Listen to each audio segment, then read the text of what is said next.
Buenas noches, agradecemos infinitamente el que hayan tomado el tiempo para pasar con nosotros en esta actividad que hemos preparado con muchísimo entusiasmo.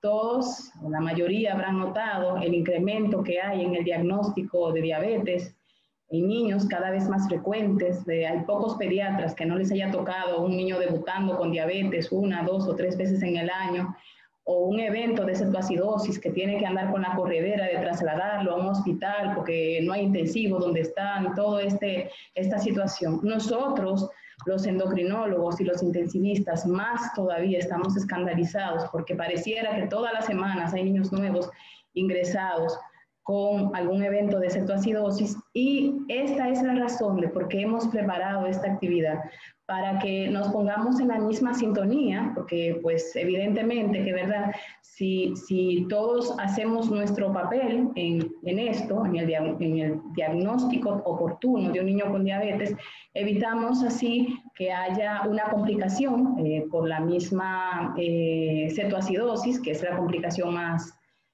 frecuente en la diabetes, y el pronóstico para el niño sería muchísimo mejor. Entonces, vamos a refrescar algunos conocimientos, ya muchos los tendrán, pero a veces uno tiene empolvado algunas cosas y vamos hoy a quitar un poco de telarañas. Voy a comenzar hablando de las generalidades y la epidemiología de la diabetes mellitus, y ya mis compañeras seguirán en el camino. Ustedes habrán notado el incremento que hay en el debut de nuevos pacientes con diabetes. Estoy segura que a muchos de ustedes les habrá tocado 1, 2 o 3 pacientes en el año con diabetes, algunos con cetoacidosis, el estrés del traslado, de que no tienen un intensivo, de que el paciente está grave. Sabemos todo esto. Para nosotros igual ha sido, difícil ver cada día pacientes llegar a nuestras unidades de cuidados intensivos, en los hospitales que cuentan con ellos. Y entonces vemos que muchas veces los pacientes llegan con un poquito de retraso, que muchas veces no depende del médico, pero igual nos queremos poner todos como en la misma sintonía para hacer un diagnóstico oportuno y poder referir a estos pacientes a tiempo, o si no tenemos la posibilidad de hacer un referimiento, poder hacer un manejo lo más cercano posible a las normas que están ya escritas para el manejo. No necesariamente uno como pediatra tenga que saber todo esto, ¿verdad? Pero vamos a desempolvar un poquito los conocimientos y de esta manera que trabajemos como en un equipo para que la evolución de nuestros pacientes con diabetes sea lo más favorable posible. Yo le llamo a la diabetes, y no solo yo, está descrita así como la otra pandemia. Estamos todos locos con el tema del COVID, y la mayoría nos estamos dando cuenta que muchos niños están aumentando muchísimo de peso con el encierro, con el consumo de muchísimos alimentos que ni siquiera era lo habitual en su tiempo, y eso ha hecho que aumente todavía más el número de pacientes con diabetes. Pero eso no solo está pasando aquí, sino que en el mundo entero estamos incrementando estos niveles alarmantes. Yo subrayé aquí la de Norteamérica y el Caribe porque es la zona que a nosotros nos compete, y vemos que en la actualidad hay 48 millones de personas viviendo con diabetes en Norteamérica y en el Caribe, con una proyección de crecimiento de hasta de un 33% para el año 2045, que se estipulan 65 millones de personas. Eso es un escándalo, y muchos de esos pacientes van a comenzar en edad pediátrica. Estos incrementos están observados en todas las áreas y países del mundo. Aquí esta es específicamente la población pediátrica, niños menores de 15 años, y tenemos que hay países donde la incidencia anual de diabetes es muy alta. La reina de todas es Finlandia, con un 36.5 por cada 100.000 habitantes, seguido por Italia y España. En Latinoamérica tenemos Puerto Rico con un 17.4, que es bastante alto, Estados Unidos de un 0.19, y Chile, Argentina y Brasil, que tienen cifras que no son tan altas, pero en comparación con décadas anteriores han duplicado el número de niños con diabetes, lo que significa que ha crecido bastante la población, y esta es la alarma que tiene el mundo con la diabetes, sobre todo en edad pediátrica. Esto es un estudio publicado en Estados Unidos, el SEARCH se llama, y ellos lo que comparan, tanto diabetes tipo 1 como diabetes tipo 2, en el año 2001 y el 2009. Y entonces vemos que La población para diabetes mellitus tipo 1, sobre todo, es la población de niños blancos, seguida por negros, y en tercer lugar tenemos los hispanos, ¿verdad?, que tienen una proporción en un crecimiento bastante también importante desde el 2001 al 2009. En el caso de la diabetes mellitus tipo 2, el grupo de los pacientes de raza blanca es el que menos pacientes tiene, sigue predominando la raza negra y los indioamericanos, y en tercer lugar seguimos también los hispanos. Pero a diferencia de los blancos y de los indios americanos, nosotros estamos teniendo un incremento muy importante del año 2001 al 2009 en la cantidad de pacientes con diabetes mellitus tipo 2. Fíjense que los blancos y los indios americanos mantienen más o menos el mismo número de pacientes. En ambos años nosotros estamos experimentando un crecimiento muy acelerado, y eso está, digamos que relacionado con el hecho de que estamos cambiando nuestros hábitos alimentarios y nuestros hábitos de actividad física. Hemos acomodado nuestra vida, esa es la realidad. Hay un perfil para la edad de la diabetes, y la verdad es que la mayoría de los pacientes se encuentran en edad activa, más de un 72%, entre 20 y 64 años, y el grupo de los niños es un grupo bajo, un 0.2% solamente, pero recordemos que estos niños van a crecer y luego van a ser parte de este mismo grupo, de que estarán en el grupo de los de edad adulta, entre 20 y 74. Nuestros pacientes crecen y se convierten en gente grande que nosotros necesitamos diagnosticar y cuidar para que lleguen, digamos, íntegros a la vida adulta. Hemos tenido una mayor o un incremento en la edad de presentación de los niños. Ha habido una variación, aunque hay unos picos que son específicos, porque la diabetes tiene una distribución bimodal. Habrá un pico que eso lo vemos siempre entre los 4 y los 6 años de edad, y un segundo pico que viene en la pubertad entre los 10 y los 14 años. Ha habido un incremento importante en el grupo de los niños menores de 5 años, y no solo en nuestro país, no lo puede ver en las hospitalizaciones, sino que en el mundo entero hay alerta y alarma porque ha habido un crecimiento muy grande de esta población de niños menores de 5 años. De hecho, en algunas regiones, entre el 2005 y el 2020, se han reportado un aumento hasta de un 70% en niños menores de 15 años debutando con diabetes mellitus.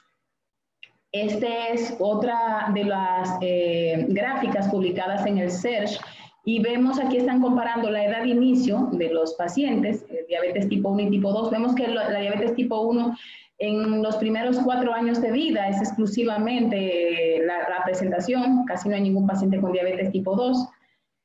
En el caso de los niños de 5 a 9 años hay un porcentaje muy pequeño de niños con diabetes tipo 2, pero el pico grande lo tenemos entre los 10 y los 14 años, tanto de diabetes mellitus tipo 1 como un incremento también de la diabetes tipo 2. Y ya en el grupo de los niños de 15 a 19 años hay una disminución en la frecuencia de diabetes tipo 1, pero hay un incremento en la frecuencia de diabetes mellitus tipo 2, o sea que ahí están como aparejando.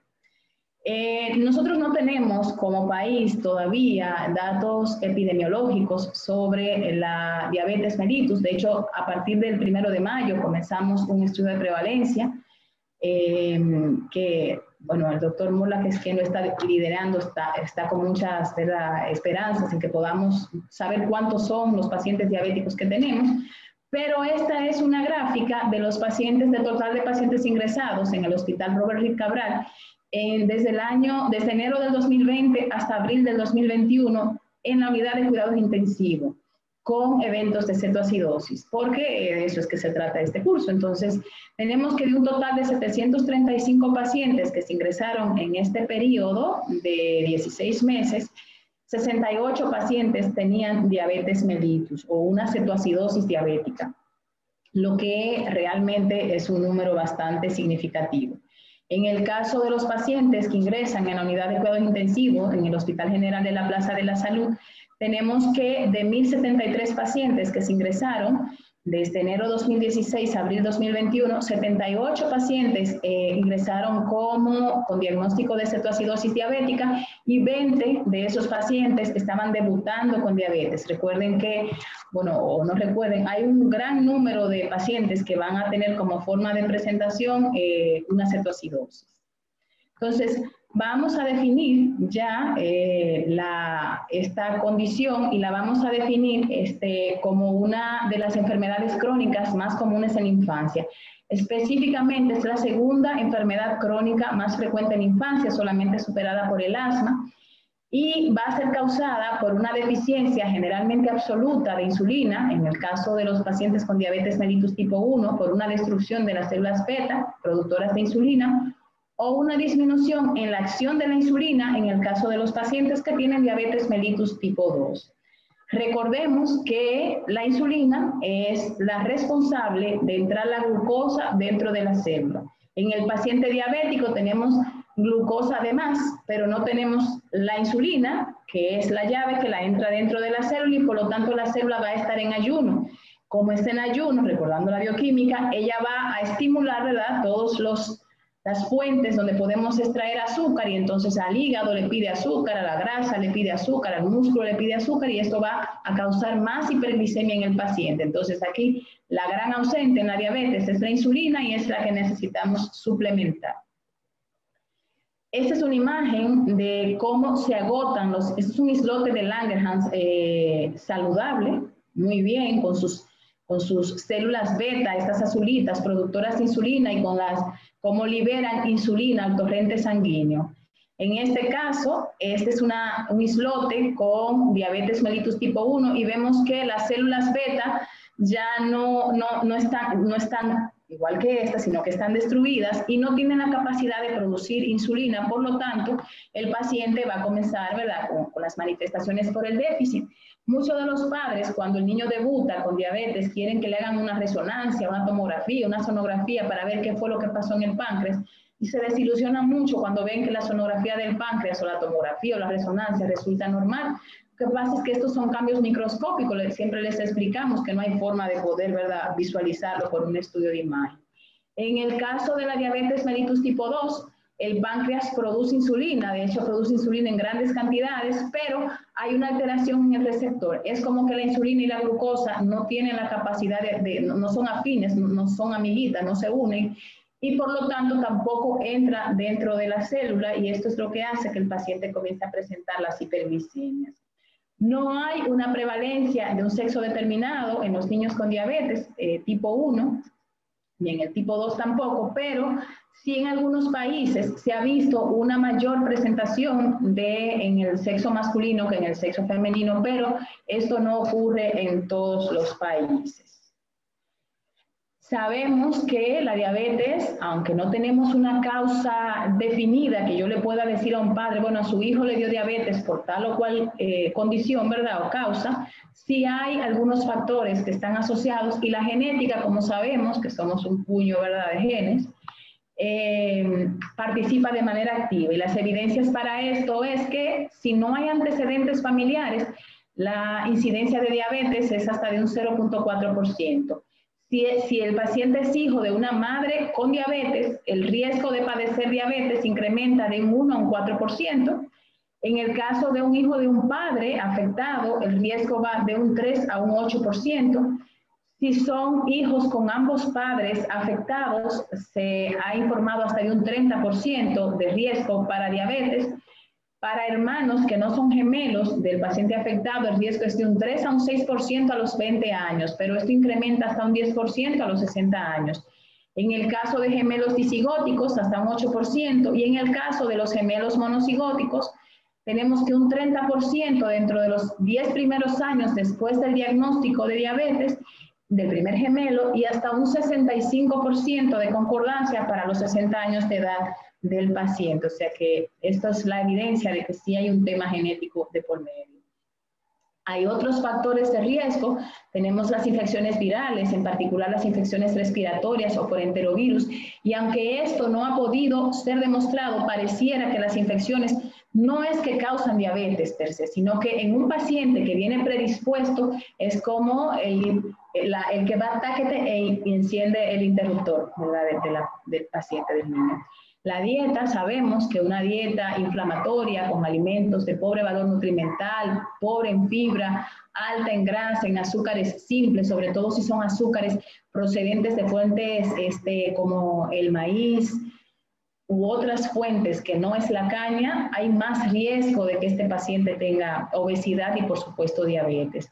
Un nivel socioeconómico más alto, pero no el nivel socioeconómico más alto como tal, sino estos pacientes que cambian de estatus, que eran de un nivel socioeconómico medio y pasan a un nivel socioeconómico alto y cambian los hábitos alimentarios y el sedentarismo. Factores perinatales que están muy descritos ya, como la edad materna, antecedentes de preeclampsia, el bajo peso al nacer, que va a disminuir el riesgo de desarrollar diabetes mellitus, es un factor protector, el bajo peso al nacer, está demostrado, mientras que un peso alto al nacer para la edad gestacional puede aumentar el riesgo para diabetes mellitus tipo 1 en los pacientes. Hay otros factores, el nacer por vía cesárea, está la teoría de la higiene, que fue descrita en el 89, y la ingesta de leche de vaca sin procesar en los primeros meses de vida. Estos sobre todo porque están relacionados con un trastorno de la microbiota intestinal del niño y una colonización baja en bifidobacterias y en lactobacilos y un poco incrementada en Clostridium y en enterobacterias. Entonces, por otro lado, la deficiencia de vitamina D, y es que la vitamina D, digamos que actúa directamente en la secreción de insulina por la célula beta, o sea, cuando hay deficiencia de vitamina D, hay una alteración en la secreción de insulina. Y la obesidad infantil, pues que ya hemos hablado en muchísimas ocasiones, que en el caso de la diabetes mellitus tipo 2 tiene un papel muy predominante. Esto es un recordatorio de por qué deberíamos tratar más de que los pacientes nazcan por vía vaginal que por cesárea para mejorar la flora intestinal y de esta manera mejorar, ¿verdad?, estas enfermedades no transmisibles que aumentan el riesgo con la cesárea. Igualmente la lactancia materna, que tiene un factor protector, no podemos dejar de mencionar, y que siempre debemos estimular en nuestros pacientes. Tenemos la teoría de la higiene, que está planteada por Strachan en el 1989, y él lo que plantea es que la industrialización ha modificado los hábitos socioeconómicos que influyen tanto en el tipo de vivienda como en el número de hijos sin educación, y esto va a hacer que disminuyan las tasas de infecciones en la edad infantil. De hecho, se ha visto que en poblaciones donde hay parasitosis frecuente, donde los niños tienen infecciones recurrentes en los primeros años de vida, hay una menor incidencia de diabetes mellitus tipo 1 en esta población. Y es que se ha observado una relación inversa entre el número de infecciones en infancia temprana y la aparición de la enfermedad, sugiriendo para ello un papel protector, mientras que las infecciones tardías van a actuar más como un disparador en un sujeto que ya tiene una predisposición genética a padecer diabetes. Entonces, esa protección que tenemos excesiva con que los niños no se expongan finalmente también es un problema. Entonces, debemos hablar de los estadios de la diabetes mellitus porque uno como que ve el paciente ya al final, cuando está en la etapa final, pero debemos saber que hay estadios y que en muchos países en el mundo, sobre todo Europa, Australia, Estados Unidos, hay programas vamos a decir, de cribaje, de donde se hacen pruebas 1, 2, 3 veces al año a pacientes que tienen riesgo para desarrollar diabetes, de manera tal que se pueda hacer un diagnóstico más temprano y postergar o el desarrollo de la diabetes o retrasar lo más que se puedan sus manifestaciones. Entonces, en un paciente que tiene un riesgo genético ya demostrado, lo que vamos a ver es que inicialmente habrá una activación autoinmune en este paciente con una respuesta inmunológica. Podemos ver la presencia de anticuerpos, ya sea contra la insulina, contra los islotes, contra la descarboxilación del ácido glutámico, que son los 3 que más se investigan. Y entonces, esto viene pasando en un individuo donde no tenemos ni la más mínima idea. Posteriormente, el paciente pasará a un estadio 1, donde él tendrá autoinmunidad, pero ni tiene sintomatología porque su producción de insulina, sus células beta, su población está completa, sin ninguna alteración, o sea que ni tiene manifestaciones, y cuando tú le haces la glicemia, el paciente está normal. Generalmente esto es la etapa 1. Ya en la etapa 2, el paciente continúa con inmunidad activa, pero va a tener una disminución en la población de las células beta. Entonces, este paciente no tiene síntomas clínicos, no tiene poliuria, ni polidipsia, ni polifagia, ni pérdida de peso, pero tú le haces una prueba de glucosa porque le van a hacer una cirugía porque lo que sea, y en ese paciente encontramos entonces que tiene una hiperglicemia, no con criterios para diabetes, pero está en 120, 110, que son valores que hay que tomar en cuenta. Y ya en el estadio 3, el paciente tiene disminución importante de la población de células beta, con autoinmunidad persistente todavía, pero ya con manifestaciones. Ya el paciente tiene poliuria, polidipsia, pérdida de peso y todas las P que conocemos que se presentan en un paciente con diabetes mellitus. Es en el caso de la diabetes mellitus tipo 1. En el caso de la diabetes mellitus tipo 2, en una población que no tiene diabetes, pero que esté expuesta a factores de riesgo, inicialmente vamos a tener una tolerancia normal a la glucosa con una sensibilidad a la insulina de un 100% y con secreción de insulina de un 100%. Luego habrá alteración en el metabolismo de la glucosa con una sensibilidad a la insulina de un 70% y todavía con una secreción de insulina nítida, completa, de un 100%. Posteriormente, este paciente va a tener una intolerancia a la glucosa porque la sensibilidad a la insulina baja hasta un 50% y en este momento es cuando vemos esos pacientes con hiperinsulinismo, con insulinas hasta con un 150% por encima de lo que corresponde de manera fisiológica. Y después de esta etapa viene lo que se llama la diabetes mellitus franca, donde la sensibilidad de la insulina baja un 10% y la secreción de insulina va a ser bastante baja, entre un 30 y un 70%. Realmente la diabetes, como dicen por ahí, es la punta del iceberg, pero antes se vino cocinando un plato, ¿verdad?, con muchísimas alteraciones. Habrán formas de presentación en los pacientes, que ya esto tiene más un valor clínico que lo que mencionamos anteriormente, y el paciente más común es el que presenta con los síntomas clásicos de polidipsia, poliuria y pérdida de peso, que puede acompañarse de hiperglicemia o de cetonemia o cetonuria. Estos son la mayoría de los pacientes que se hace el diagnóstico porque en la familia ya hay alguien más que tiene diabetes, una abuela, un tío, y cuando ven al niño orinando mucho o que las hormiguitas se le acercan a la orina o a la ropa interior, lo piensan y llevan al paciente al pediatra y dicen, doctora, hágamele la glucosa porque ese muchacho está orinando mucho.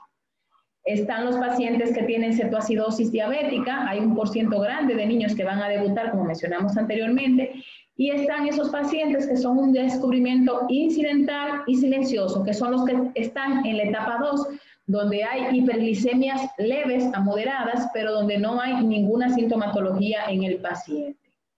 Sería fantástico encontrar a todos los pacientes aquí porque uno puede hacer una intervención importante en esos niños y retrasar por lo menos las manifestaciones.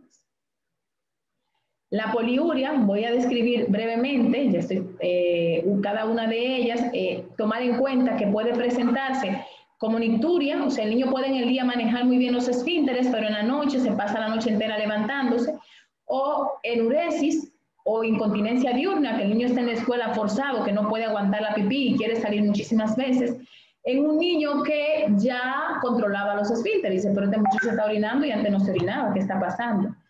En los niños que no saben usar el baño, una forma digamos, de pensarlo es que los padres pueden notar que están incrementando el cambio de pañales. Esos son los que ponen mucha atención. Antes le cambiaba 3, ahora son 5. Se levanta empapado, me tengo que levantar a medianoche, cambiarle el pañal porque amanece mojado.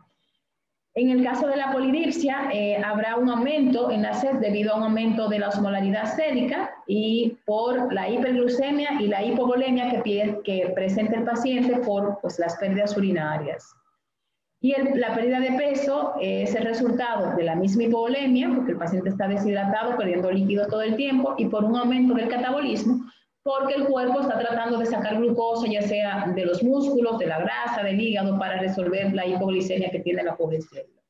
Inicialmente, muchos pacientes presentan polifagia, pero después cambian la polifagia por polidipsia, porque tienen más sed que hambre, y posteriormente van a comenzar con dolor de barriga, con náusea e hiporexia, por la misma causa, lo que va a agravar más la pérdida de peso en estos pacientes.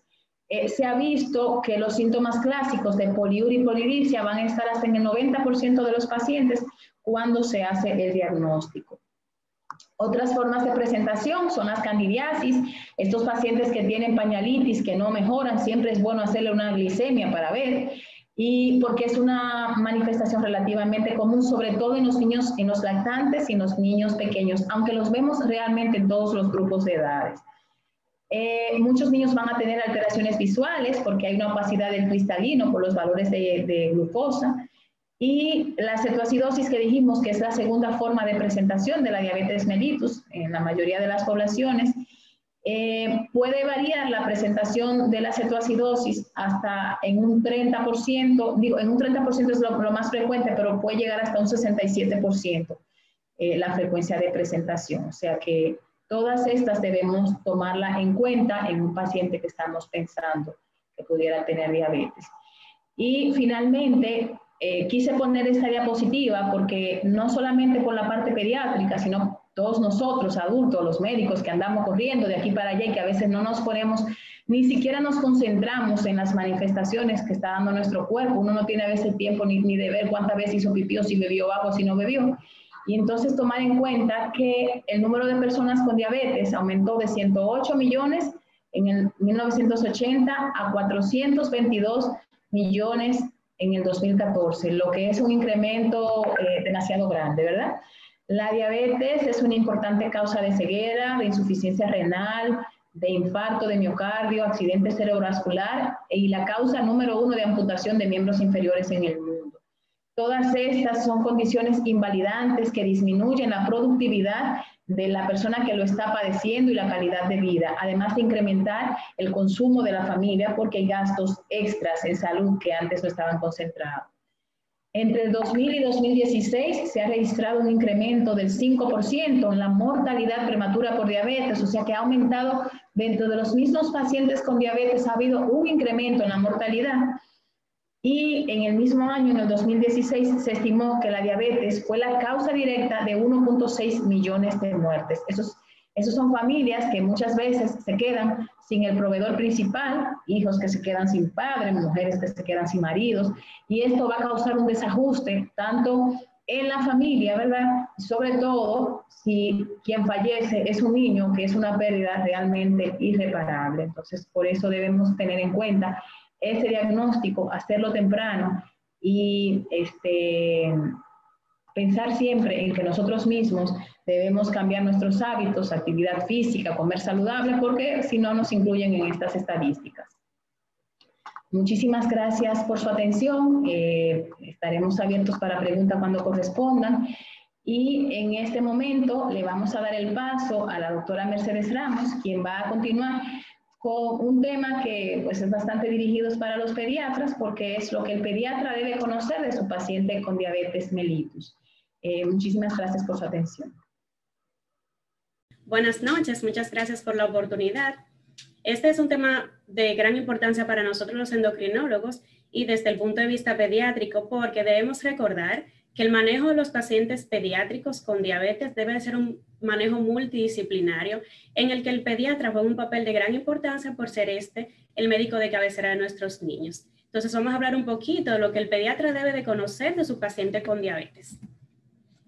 Luego de haber conocido un poco sobre los antecedentes de la diabetes y los síntomas clínicos que presentan nuestros niños, es preciso que recordemos los criterios diagnósticos de este.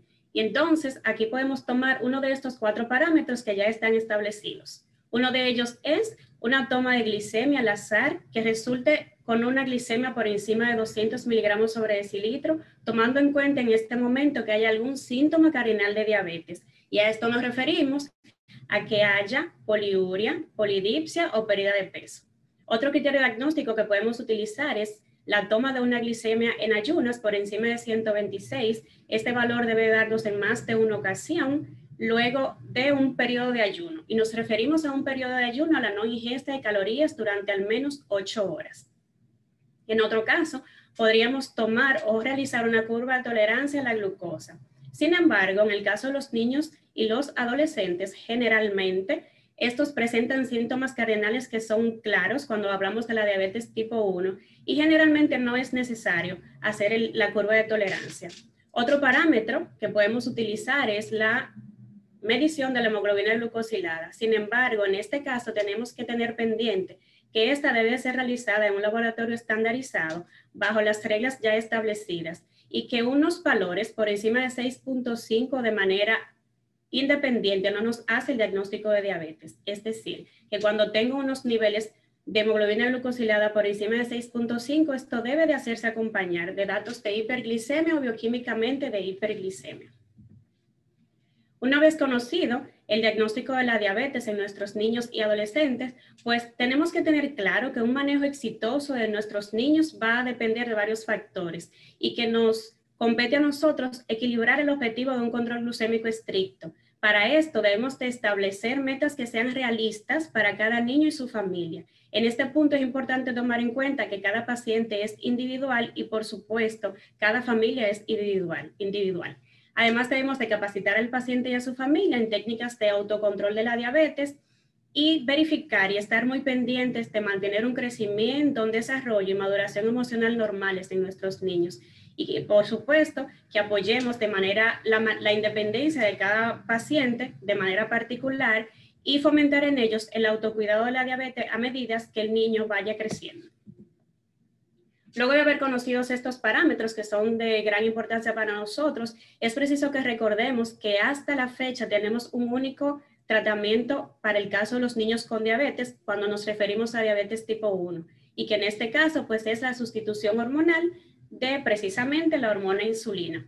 Existen varios preparados que están disponibles en el mercado, pero tenemos que tener pendiente que para el manejo de nuestros niños con diabetes vamos a utilizar dos tipos de insulina básicamente. Una insulina que la tomaremos como la insulina basal, que en este caso son preparaciones de acción prolongada, y por otro lado están aquellas insulinas de acción rápida, que la utilizaremos en el caso de las comidas. Es decir, antes de cada comida debemos de administrar insulina. En el caso de las insulinas de acción rápida, pues es importante que tomemos en cuenta que deben de ser administradas unos 5 a 15 minutos antes de la ingesta de carbohidratos. Sin embargo, esta regla podría cambiar un poquito cuando hablamos de los niños menores de 5 años, en los que con ellos no tenemos de manera garantizada la cantidad de carbohidratos que van a ingerir.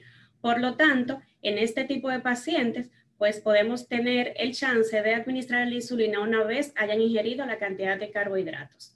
Otras insulinas que tenemos disponible, pero que cada vez la utilizamos con menos frecuencia, es la insulina regular y la insulina NPH. Aún así, aún la tenemos con mucha frecuencia en los hospitales públicos en nuestro país, por lo tanto debemos de tenerla en cuenta, sobre todo cuando vamos a utilizar insulinoterapia en forma de infusión. Aquí tenemos los lugares de inyección de la insulina que tenemos también que tener muy pendiente. Cuando hablamos de las insulinas de absorción lenta, los lugares ideales para la administración de la misma son a nivel de los muslos. Cuando hablamos de insulina de absorción muy rápida, pues el lugar ideal de administración de la misma sería el abdomen. Y cuando estamos administrando insulina de absorción lenta, pues los lugares ideales serían las nalgas.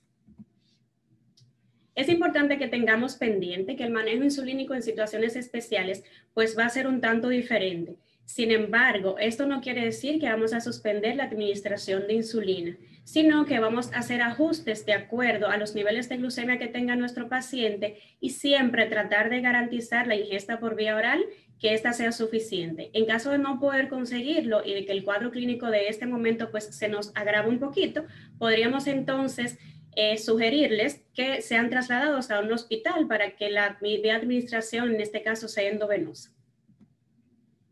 Existen complicaciones glucémicas que son agudas y tenemos que tenerlas bien pendientes, sobre todo nosotros como pediatras, y una de ellas, la más importante y la más frecuente, es la hipoglucemia. Esta podríamos identificarla claramente con los siguientes síntomas clínicos y signos clínicos. Vamos a tener un paciente con palidez, debilidad, cansancio, va a estar sudoroso, con temblores, un poco de visión borrosa, taquicardia, un poco confuso.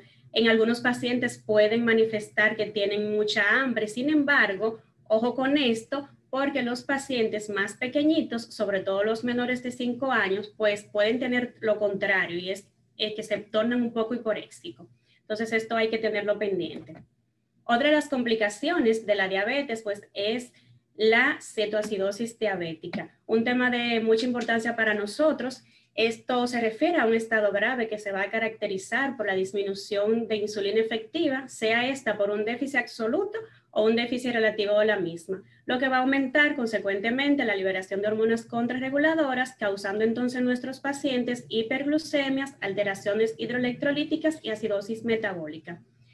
Estos datos hay que tenerlos pendientes a la hora de nosotros manejar un paciente con diabetes o tener en nuestra consulta un niño que padezca la condición de diabetes, y es que la cetoacidosis diabética sigue siendo la causa número 1 de muerte y mortalidad en los pacientes con diabetes tipo 1. Del mismo modo que un paciente con diabetes mellitus tiene un 10% de riesgo de desarrollar un episodio de cetoacidosis diabética por año.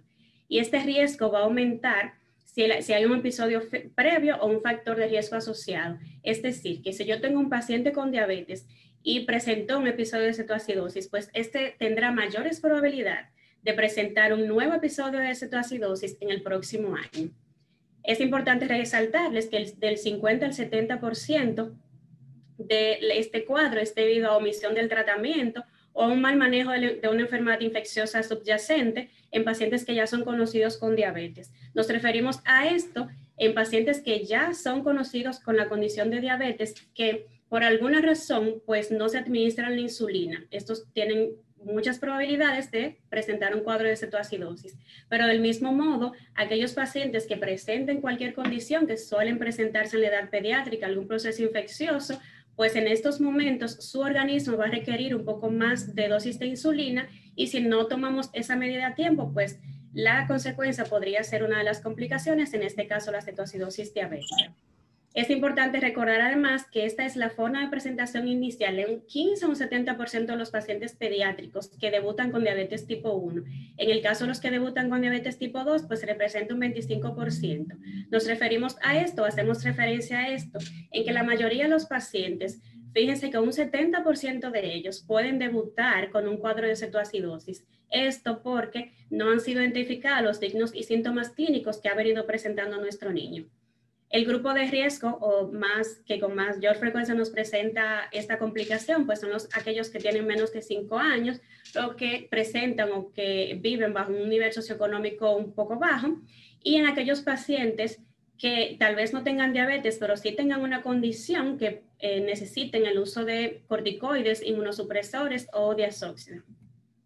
Otros factores desencadenantes son nuestros pacientes adolescentes. Estos porque ellos son muy propensos a manejar ellos su condición. Como todo adolescente, quieren encargarse de manera personal de su medicación, de su alimentación, entonces pueden omitirlo por cualquier razón y entonces desencadenar un cuadro de gravedad, en este caso la cetoacidosis. Hay enfermedades psiquiátricas también que nos predisponen a hacer esta complicación, un ambiente familiar que no sea favorable. En el caso de los pacientes que utilizan bombas infusoras de insulina para su tratamiento de manera cotidiana, en caso de que la bomba deje de funcionar y estos no lo hayan percibido, pues podrían presentar también por omisión del tratamiento, en este caso sería un cuadro de cetoacidosis. Es importante que recordemos que los cuadros de cetoacidosis pueden hacerse cada vez más frecuentes a medida que se presentan en cada niño.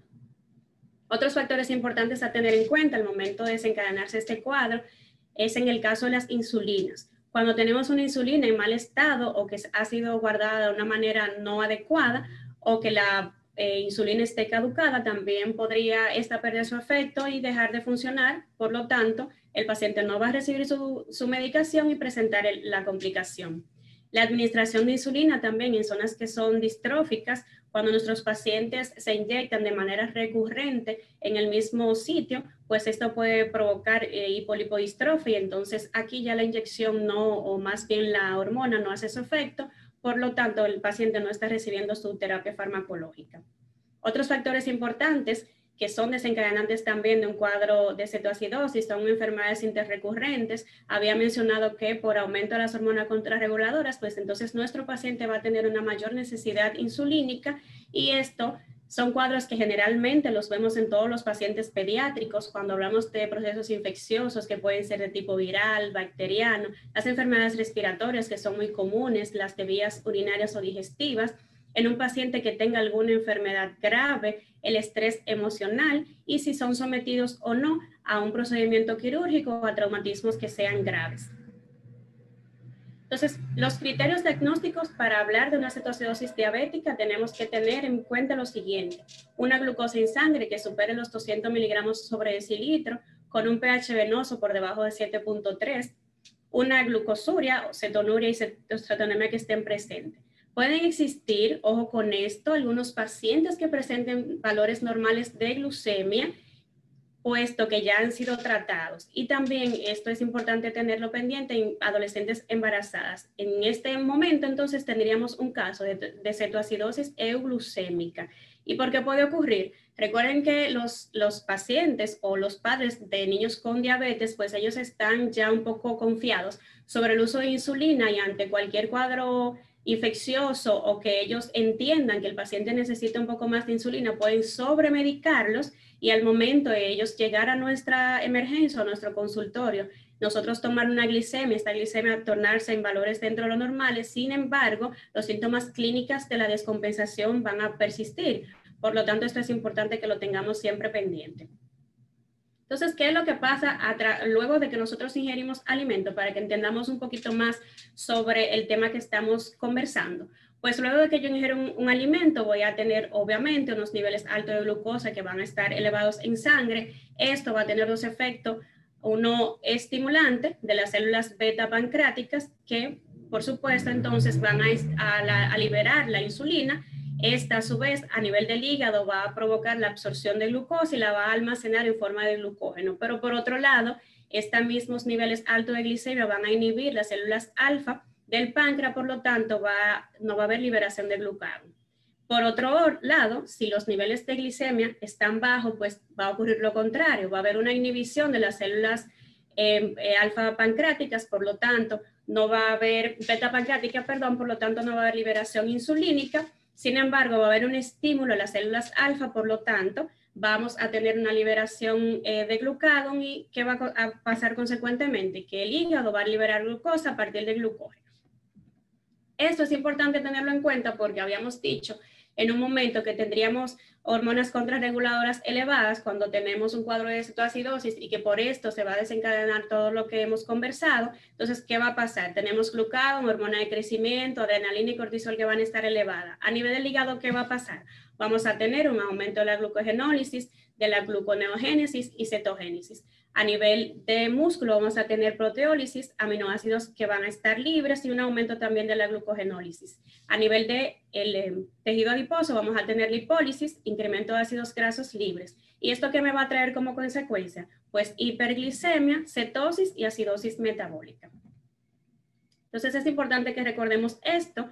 Toda la energía que necesita nuestro cuerpo la va a adquirir a través de ¿qué? Del consumo de alimentos que se van a convertir en energía. Pero ¿qué pasa? Que esa energía que consumimos a través de los hidratos de carbono necesita entrar a la célula. Para esto es importante tener una llavecita. Esta llavecita sería la insulina. Si tenemos un déficit de insulina o una falta de liberación de la misma, pues esos hidratos de carbono, esos niveles de azúcar en sangre se van a quedar elevados, y voy a tener una célula que no va a tener energía. Y entonces viene el cuadro clínico que ya hemos conversado. El paciente va a tener poliuria, polidipsia, pérdida de peso, deshidratación, una respiración rápida y forzada, que es la que conocemos como respiración tipo Kussmaul, náuseas, dolor abdominal, que es muy importante, alteración del estado de conciencia, y nuestro paciente puede presentar un cuadro de coma. Entonces, ante los datos clínicos que tenemos, ante la historia que ya revisamos, pensando en este cuadro de cetoacidosis, vamos a realizar las siguientes pruebas: glicemia, gasometría arterial, cetonemia, prueba de infecciosas, hemograma, urocultivo, vamos a investigar hongos y vamos a revisar nuestra función pancreática, además de un examen de orina. El diagnóstico diferencial es importante que lo tengamos en cuenta, pues estos síntomas clínicos también podrían presentarse en un paciente que presente una acidosis láctica. En el caso de algunos adolescentes, cetoacidosis alcohólica, no dejar de pensarla, la cetosis por malnutrición, acidosis urémica, asma, coma hiperosmolar, y aquí subrayamos y ponemos en negrita la palabra asma. Esta, ¿por qué la resaltamos? Porque la mayoría de los pacientes que nos llegan vía emergencia con cuadros respiratorios suelen utilizarse o manejarse como un cuadro de sibilancia o de asma, poniendo al paciente al paciente. Entonces aquí manejamos como un cuadro asmático y como tal vamos a nebulizarlo, a utilizar corticoides.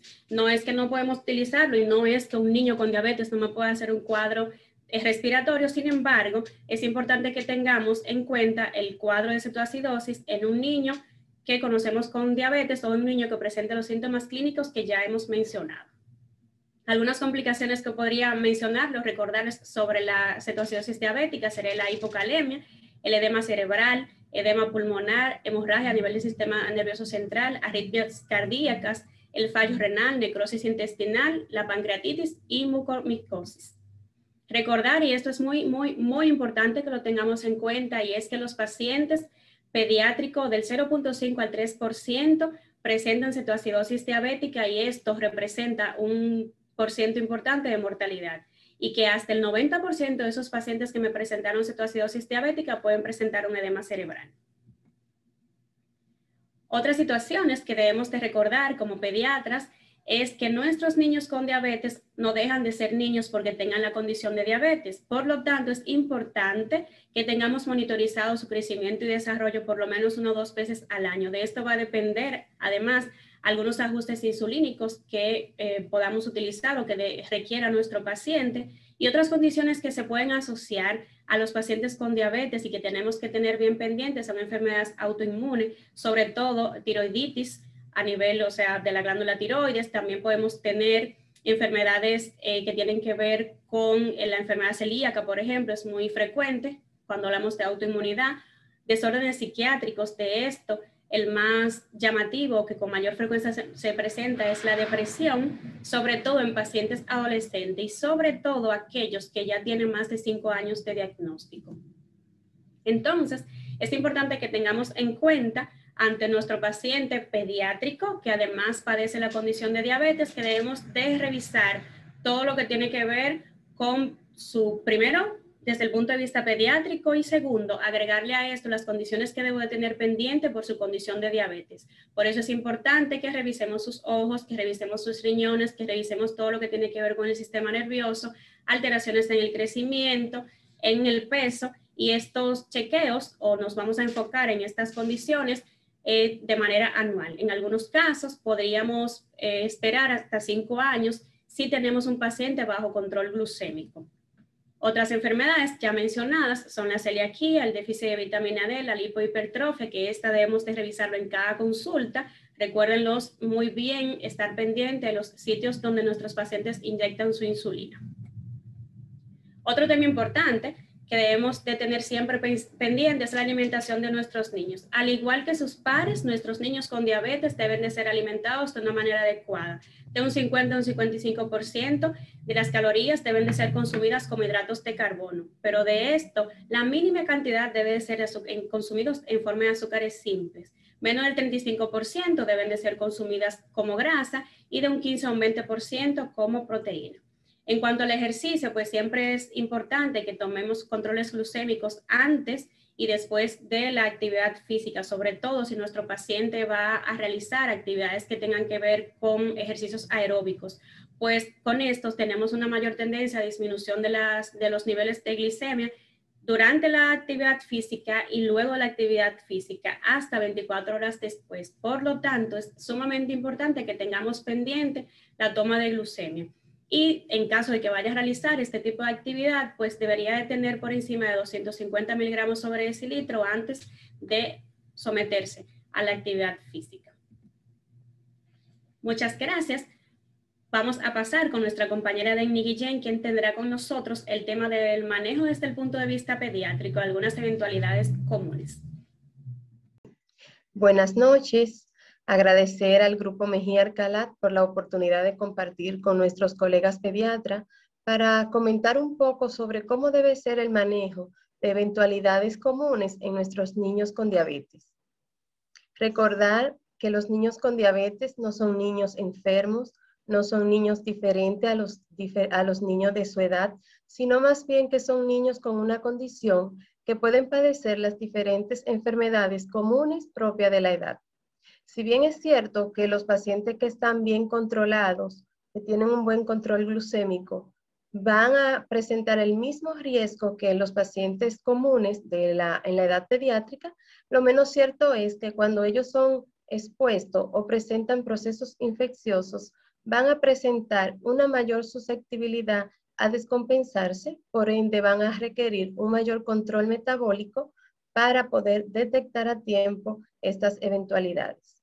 Cuando se produce una enfermedad, van a aumentar la secreción de las hormonas de estrés, que estas van a tener una acción totalmente diferente a la que ejerce la insulina y por ende van a incrementarse las necesidades de la misma. Cuando esto ocurre, se puede manifestar de una forma donde el paciente percibe una hiperglicemia inexplicable, en la cual puede presentarse durante el periodo de incubación. Por ende, el paciente le dice que está cumpliendo con su alimentación, que está realizando los ejercicios, que se aplica su insulina de manera habitual, que la insulina está bien conservada. Y esto nos hace sospechar de que puede tratarse de un proceso infeccioso que va a padecer en los siguientes días. Por ende, es importante el control en este momento para tratar a tiempo estas eventualidades. Esta alteración puede además perdurar 2 o 3 días más después de que la enfermedad haya pasado. Por eso la importancia del control de estos niveles glucémicos. Debemos de detectar cuáles van a ser esas enfermedades que me van a alterar los niveles de glucosa en los pacientes con diabetes. Van a existir enfermedades leves que no me van a modificar los niveles de glucosa. Son aquellas infecciones virales las cuales cursan con febrícula, como son las enfermedades exantemáticas, algunas fiebre que están relacionadas con la vacuna, que no me provocan gran cambio en estos pacientes con diabetes. También existe otro grupo que son las enfermedades que se van a acompañar de manifestaciones digestivas, como son náusea, vómitos, diarrea, dolor abdominal, que lo que me van a favorecer es la aparición de hipoglucemias. Para esta es importante detectarla a tiempo, ya que la hipoglucemia es una de las eventualidades más temibles en el paciente con diabetes. También están las enfermedades que están asociadas a las infecciones comunes, que son las que se presentan con fiebre alta, y estas me van a favorecer a la hiperglicemia. Sabiendo cuáles patologías me van a afectar los niveles de glucosa, entonces podemos nosotros actuar de manera adecuada ante un paciente con diabetes. Ante un niño con náuseas y vómitos, ¿cómo debemos nosotros actuar? Pues lo primero que debe de realizarse es los niveles de glucosa y, en caso de ser necesario, los niveles de cetonemia. En nuestro país no contamos con tirillas o reactivos para realizar lo que es la cetona en sangre, entonces medimos los niveles de cetonas en orina. En este caso, si determinamos que el paciente cursa con niveles de glucemia acorde o adecuado para su edad y no hay presencia de cetonas, es decir, que descartamos la probabilidad de una cetoacidosis diabética, entonces la conducta va a ser la de todo niño pediátrico que presente vómitos o náuseas. Es decir, vamos a tratar de intentar una hidratación vía oral con líquidos fríos que son mejor tolerables que aquellos calientes. Vamos a tratar de que el paciente se mantenga en buen estado general, y si se prevé que la tolerancia oral va a ser factible, entonces podemos nosotros administrar sus bolos de insulinas basales que le correspondan en ese momento. Sin embargo, hay que aclarar que en el paciente que presenta náuseas y vómito, hasta que no se instaure una tolerancia adecuada y una ingesta de hidratos de carbono, debemos de tener cuidado en la aplicación de la insulina rápida, ya que podemos favorecer a la hipoglucemia. Entonces, una vez que ya se compruebe la tolerancia oral y que no haya presencia de cetonas, que el paciente esté ingiriendo estos hidratos de carbono, entonces ya sí es el momento de administrar la insulina rápida de acuerdo a los niveles glucémicos que presenta el paciente.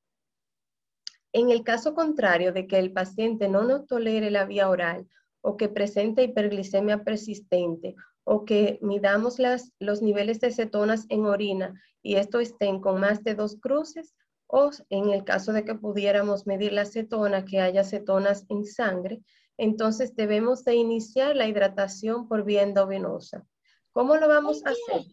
Vamos a administrar las soluciones salinas, que son las recomendables, porque van a expandir volumen, y vamos a identificar el grado de deshidratación. De acuerdo al grado de deshidratación, valoramos la necesidad de dar bolus o no, y ya el mantenimiento pues va a ir siendo pautado de acuerdo a los niveles de glucosa y tolerancia que presenta el paciente.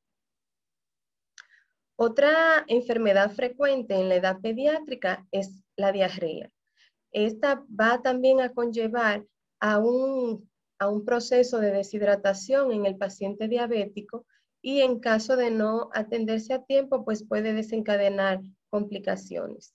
Igual que el niño que presenta vómitos, vamos a identificar de manera primordial lo que son los niveles glucémicos y a medir las cetonas en orina. Si estas están en los valores esperados, pues entonces procedemos a administrar la insulina de manera similar a la explicada cuando el niño tiene vómitos, y sí debe de recordarse que debe de iniciarse el aporte a los hidratos de carbono. En algunos casos hemos escuchado algunos médicos que restringen la dieta en los pacientes con diarrea. En el caso de pacientes con diabetes, no podemos restringir de manera absoluta lo que son la ingesta de hidratos de carbono. Lo que recomendamos es que estos sean ingeridos sobre todo con alimentos astringentes como son el arroz blanco, la zanahoria cocida, la manzana, que van a aportar un poco de carbohidratos y el paciente no me va a desarrollar la hipoglucemia. Otra enfermedad sumamente frecuente en la edad pediátrica son las infecciones respiratorias, tanto altas como bajas.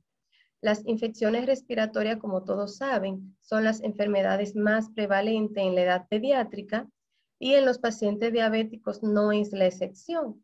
Esta tiene una alta prevalencia y es una de las principales causas de descompensación en el paciente diabético y también una de las principales causas de ingreso en estos pacientes. Como todo paciente pediátrico, va a manejarse de la misma manera, solo con algunas aclaraciones que vamos a ofrecerle más adelante. Como estamos en la pandemia de coronavirus, al inicio de esta pandemia, muchos colegas y hasta nosotros los endocrinólogos teníamos cuestionable cómo iba a ser el manejo de aquellos pacientes con diabetes. Pues los niños y adolescentes con la condición de diabetes tipo 1, que presentan un buen control metabólico y no tienen otra comorbilidad, pues van a contraer el virus de coronavirus con el mismo riesgo que la población general. Es decir, que aquellos pacientes que tengan un buen control de sus niveles glucémicos, que estén alimentándose de una manera adecuada, realizando sus ejercicios, van a presentar el mismo riesgo que toda la población general. Ahora bien, ante la sospecha de coronavirus o una prueba positiva para coronavirus, debe de vigilarse de forma más frecuente los niveles de glucosa en estos pacientes, porque ustedes saben que la mayoría de las infecciones pues pueden conllevar a hiperglicemia, sobre todo aquellas que van a estar asociadas con fiebre. Nunca debe de omitirse la dosis de insulina, si bien ya como mencioné anteriormente, estos pacientes van a requerir una mayor demanda de lo que es la insulina, porque cuando hay fiebre se liberan las hormonas del estrés, entonces hay una mayor demanda de esta. Debe de tenerse una buena observación y una vigilancia estricta sobre la hidratación del paciente y solamente está indicada el ingreso de los pacientes diabéticos que van a cursar con otras enfermedades asociadas, como son las enfermedades pulmonares, conocidas como asma, que pueden provocar una afección grave desarrollada por el coronavirus. También aquellos pacientes que tienen cardiopatías congénitas, enfermedades que tienen asociación con inmunosupresión, como es el lupus, la leucemia, pues estos pacientes van a necesitar que sean ingresados. También los pacientes diabéticos que presenten una hiperglicemia sostenida, que presenten datos de hipoglucemia o que presenten cetonas en orina. También aquellos pacientes que estén controlados de su diabetes, pero que desarrollan las manifestaciones pulmonares graves del coronavirus, pues esto tiene mayor riesgo de desarrollar cetoacidosis y otras complicaciones, entonces estos pacientes van a ser ingresados. ¿Cómo lo vamos a manejar? De la misma manera que la población pediátrica, salvo que vamos a vigilar de forma más estricta los niveles glucémicos y vamos a adaptar su medicación de insulina de acuerdo a los niveles que presente el paciente. Tenemos que señalar los síntomas que van a requerir una asistencia médica de inmediata en los pacientitos con diabetes. Los principales síntomas que más nos enfocamos nosotros son los signos que conllevan a la deshidratación, porque estos pueden estar relacionados con hiperglicemia, los cuales me sobrepasa el umbral renal de glucosa. Esto me va a conllevar a una diuresia osmótica, a la poliuria, a la polidipsia y desencadenar la cetoacidosis e incluso el coma si no se trata. Entonces, debemos identificar si se trata estos datos de deshidratación por hiperglicemia o por un proceso infeccioso que esté añadido en ese momento. Entonces vamos a tratar de buscar estas señales, como todos sabemos, boca seca, los labios agrietados y otros datos que no puedan identificar. Debemos también prestar atención si el paciente con diabetes está tolerando o no la vía oral. Esos pacientitos que presentan vómitos de forma repetitiva, pues debemos de prestarle mayor atención e iniciar la hidratación temprana para evitar las complicaciones. Si bien recordarle que el inicio de los síntomas de una cetoacidosis diabética van a estar siempre relacionadas con la hiperglicemia mantenida, que me va a conllevar a náuseas, dolor abdominal, vómitos, una respiración rápida y en algunos niños somnolencia. Entonces, estos son signos que deben de prestar sumamente atención para que no pueda el pacientito llegar a complicarse. Entonces, ya identificadas estas patologías, que son las más frecuentemente encontradas en los pacientes pediátricos y no diferente en los pacientes con diabetes, pues todos nos estamos preguntando, doctora, ¿y cómo lo vamos a manejar? Pues lo ideal es administrar los medicamentos cuando sea necesario la medicación a la hora que corresponda una comida y una dosis de insulina, porque al administrar esta dosis de insulina podemos disminuir esos niveles de glucosa que podrían ser elevados secundario a la medicación. Es aconsejable que al momento de elegir un medicamento, pues si está permitido, ya sea por el peso del niño, pues que sean en forma de cápsulas o comprimidos que van a contener menos azúcares que los jarabes. Si existe alguna contraindicación, ya sea que el paciente todavía no sabe tragar la cápsula, que el comprimido no puede ser masticable, que la dosis del comprimido no se me sobrepasa al peso del niño, es un niño muy pequeñito, pues entonces vamos a tener que utilizar los jarabes. Y es preferible que estos jarabes estén endulzados en base a endulcorantes en vez de sacarosa que me van a conllevar a una hiperglicemia. En algunas ocasiones vamos a tener que utilizar corticoides en el paciente con diabetes y no es que están contraindicados como algunos médicos piensan que es diabético, no se le puede dar corticoides. Debemos de valorar riesgo-beneficio ante estos pacientes y de ser necesario, pues lo primero que hay que tener en cuenta es ver cuál va a ser la vía de administración. Si va a ser inhalada, si va a ser por vía sistémica, o sea, endovenosa, si va a ser por vía oral, y de acuerdo a la forma donde se aplique, pues esto me va a influir a mí en los niveles de glucosa. En el caso de que se requiera una dosis de esteroide por vía sistémica por un tiempo prolongado, pues de acuerdo a los niveles de glucosa, vamos a ir manejando esa dosis de insulina. En algunos casos, cuando el tratamiento es sostenido, o sea, un tratamiento prolongado mayor de 7 días que se requiera en un paciente que necesite los corticoides, pues a veces es necesario modificar esta dosis hasta un 20 y un 30% de la dosis habitual. Sí quiero recordarle que estos esteroides van a conllevar a una insulinoresistencia y por ende a veces conseguir estos niveles óptimos de glucosa pues no es tan fácil y no debemos nosotros de tratar de percibir o alcanzar esos objetivos sobrepasando esos niveles de insulina. Por ende, lo ideal es ir monitorizando la dosis de insulina de acuerdo a los niveles de glucosa que me puedan alterar estos esteroides. Temas relevantes ya fuera del ámbito de los procesos infecciosos, pero sí que están relacionadas porque las vacunas no van a prevenir esas enfermedades infecciosas propias en la edad pediátrica, sobre todo durante los primeros 5 años, y es el tema de las vacunas.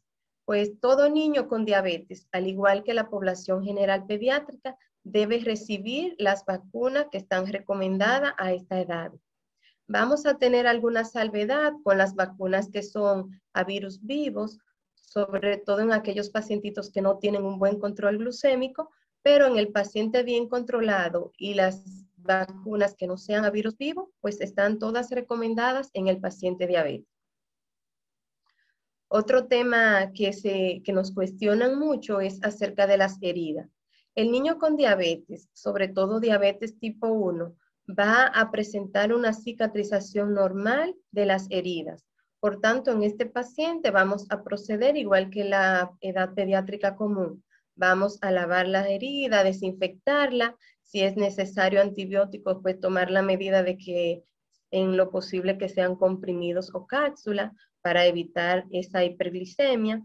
Y en el caso del diabético tipo 2, sí puede tener un mayor retardo en lo que es la cicatrización, pero por lo regular va también a cicatrizar totalmente diferente a los adultos que sí tienen ya más alteración cardiovascular que me va a influir en lo que es el sistema y lo proinflamatorio, entonces me retarda un poco más la cicatrización. Pero el paciente pediátrico, sobre todo con diabetes tipo 1, va a cicatrizar de manera normal, igual que el resto de los niños. Entonces, para llevar a casa o al consultorio más bien, algunas recomendaciones. Algunos consejitos para llevar al consultorio y ponerlo en práctica en nuestros pacientes diabéticos. Recordarles que los pacientes que tienen la condición de diabetes y que tienen un buen control de sus niveles glucémicos, pues van a presentar el mismo riesgo de contraer infecciones que aquellos niños de la población pediátrica en general. Ante un pacientito diabético que presente una de estas infecciones o procesos infecciosos, es requerible el tratamiento de la enfermedad de base de manera oportuna, porque con esto evitamos esas complicaciones de hipo o hiperglicemia que me pueda conllevar o desarrollar secundario a estas enfermedades infecciosas. Se debe favorecer la ingesta oral, especialmente si hay riesgo de hipoglucemia en aquellas enfermedades que mencionábamos gastrointestinales que me van a conllevar a mí a hipoglucemia. Debemos de tratar de que el pacientito trate de consumir sobre todo hidratos de carbono para evitar estos eventos. Se debe asegurar una adecuada hidratación que me va a conllevar a mí a un mejor control. En caso de ser necesario la medicación, vamos a utilizar en lo posible medicamentos en forma de cápsulas o comprimido y ya que no pueda ingerirse, pues vamos a utilizar jarabe, sobre todo aquellos que no contengan sacarosa. Debe de incrementarse los controles glucémicos ante un proceso infeccioso en los pacientes con diabetes.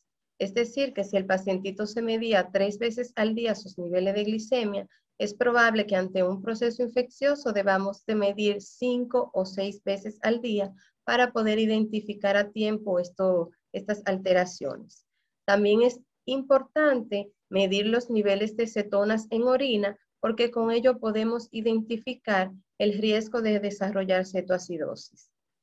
En relación a la insulina, debe de ajustarse los niveles de la insulina de acuerdo a los niveles de glucosa que presenta el paciente en ese momento y nunca debe suspenderse, ya que esto me puede conllevar a mí a una hiperglicemia por la demanda que requieren estos procesos infecciosos mayor de insulina, por las hormonas que se liberan del estrés, entonces también me pueden a mí desarrollar una cetoacidosis por evitar o no administrar de forma adecuada esa insulina. Gracias por su atención. Si tienen alguna pregunta.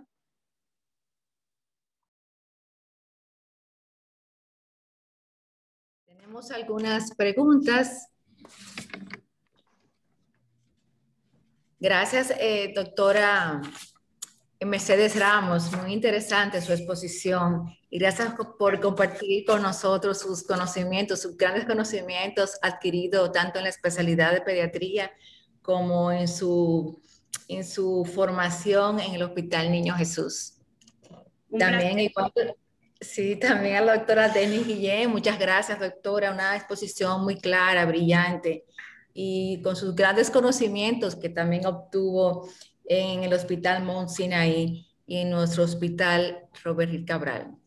Pues vamos a pasar a algunas preguntas. Hay una pregunta interesante que dice, según sus experiencias, ¿cuál es la incidencia de coexistencia de hipotiroidismo con diabetes? Bueno, yo tengo el micrófono abierto. Voy a empezar. Sí, claro. Se ha visto una asociación bastante importante en los pacientitos con diabetes tipo 1 de enfermedades autoinmunes. Sobre todo una de las más frecuentes es el hipotiroidismo o la enfermedad de Hashimoto por los anticuerpos que esta puede producir. Alrededor de un 20% de los pacientitos con diabetes puede desarrollar un hipotiroidismo franco, y esto lo vemos con frecuencia en la consulta. No sé, las demás compañeras, ¿quieren agregar algo más?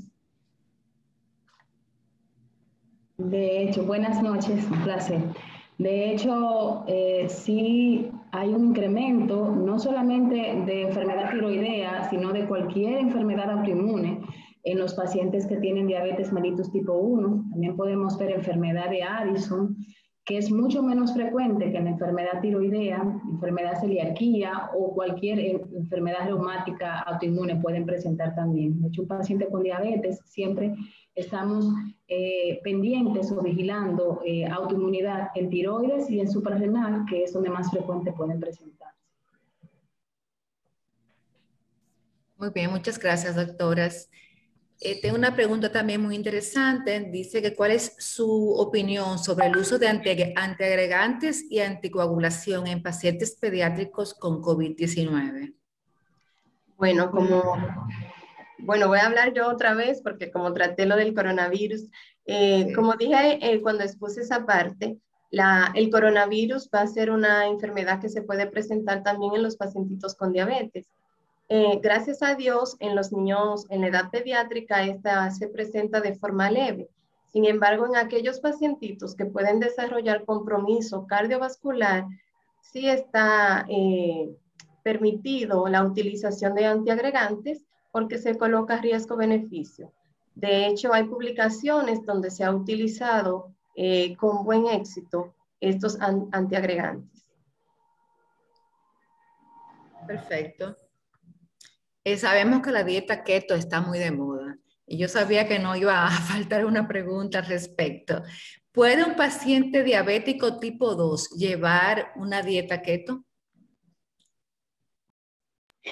Bueno, en la edad pediátrica no hay un estudio de seguridad de la dieta keto. Solamente en algunos pacientes con enfermedades neurológicas o que tienen convulsiones refractarias se han utilizado este tipo de dieta. En el caso de la diabetes mellitus, La verdad es que no tenemos ni siquiera en la diabetes tipo 2 el interés de restringir en ese paciente su alimentación, su ingesta de carbohidratos. Al contrario, la necesita de manera considerable para poder mantener un metabolismo adecuado. Recordamos que el paciente con diabetes, tanto el tipo 1 como el tipo 2, aún esté en obesidad o en sobrepeso, tenemos la misma fisiopatología de unas células si el paciente es hiperglicémico en ayuno que necesita un aporte de glucosa.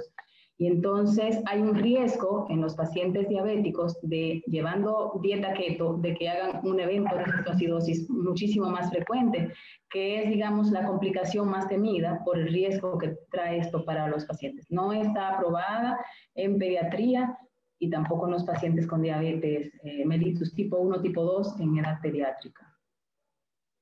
Excelente, excelente, muy bien. Ok. ¿Cuál es la frecuencia de control glicémico habitualmente y cuándo se usan los esteroides? ¿Cuándo se usa el control glicémico en un paciente diabético y cuándo está indicado el uso de esteroides? En los pacientes... Perdón, Ramos. Tranquilo, no te preocupes. Ok, voy a aportar un poquito. Con relación al control de las glucemias en los pacientes con diabetes, que ya obviamente lo tenemos conocidos, pues lo ideal es tomar un control antes de cada comida y 2 horas después. En el caso de que esta parte se nos complique, sabemos que las tiras reactivas realmente son un poco costosas, pero por lo menos 3 veces en el día. El uso de los esteroides, pues en este caso la pregunta no estaría un poco completa. Si lo necesitamos por alguna condición que esté presentando el paciente en estos momentos, pues no hay contraindicación para utilizarlos. Claro, ojo con los picos de hiperglicemia que me podría presentar. Entonces lo que tengo que tener pendiente es el control glucémico en el momento en el que estoy utilizando la medicación y si es necesario corregir con insulina extra, pues utilizarlo. Muy bien, gracias, doctora. Hay una pregunta respecto que por qué los pacientes diabéticos deben de tener cuidado al administrarse vacunas con virus. Recordamos que los pacientes, no solamente los diabéticos, sino los pacientes que estén con algún compromiso del sistema autoinmune, no se le debe administrar en ese momento las vacunas a virus vivo. En los pacientes diabéticos vamos a tener precaución en aquellos que no están en control metabólico. Pero si el paciente diabético presenta un buen control metabólico, no está contraindicado. Perfecto, muy bien. En la adolescencia es muy importante, realmente los pediatras siempre estamos con los adolescentes observándolo y rastreándolo. Hay una pregunta al respecto, dice que en adolescentes con obesidad mórbida y diabetes, ¿se recomienda la cirugía bariátrica? ¿Cuál es su experiencia?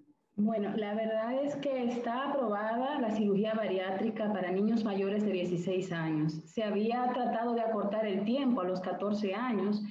En nuestro país no hay un protocolo para adolescentes, para cirugía bariátrica, pero las normas internacionales, si son pacientes con obesidad mórbida, con diabetes mellitus u otros componentes del síndrome metabólico, entonces sí es recomendado, o bueno, sí está aprobada la cirugía bariátrica a partir de los 16 años. Algunos grupos 14, pero en promedio después de los 16. Hubo una doctora que pidió la opinión de ustedes porque tiene un niño pequeñito de 3 años, el cual está realizando episodios de hipoglicemia muy frecuentes y no han encontrado la causa. Ella le pide una opinión.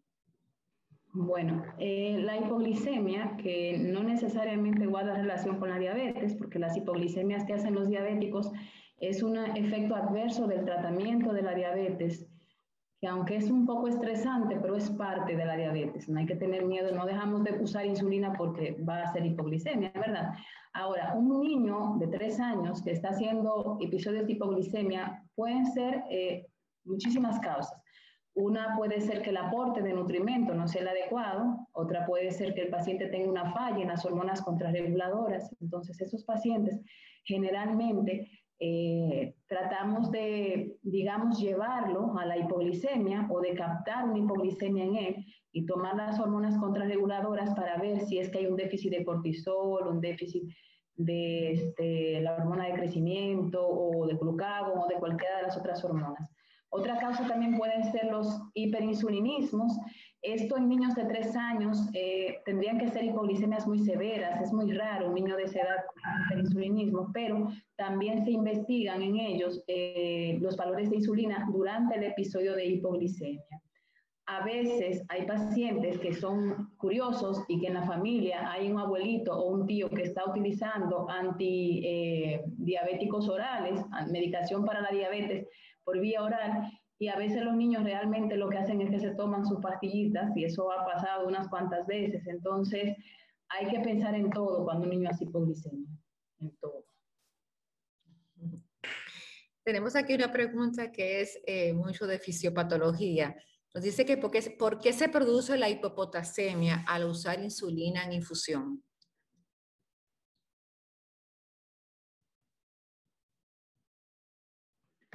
Bueno, la hipopotasemia es una de las complicaciones que tenemos durante la administración de la insulina, y está relacionada porque hay como si fuera una entrada importante de potasio dentro de la célula, y eso hace que el paciente tenga niveles de potasio bajos. De hecho, hay que reponer los niveles de potasio en un paciente que está siendo tratado con insulina casi siempre después de que se ha corregido la volemia en el paciente.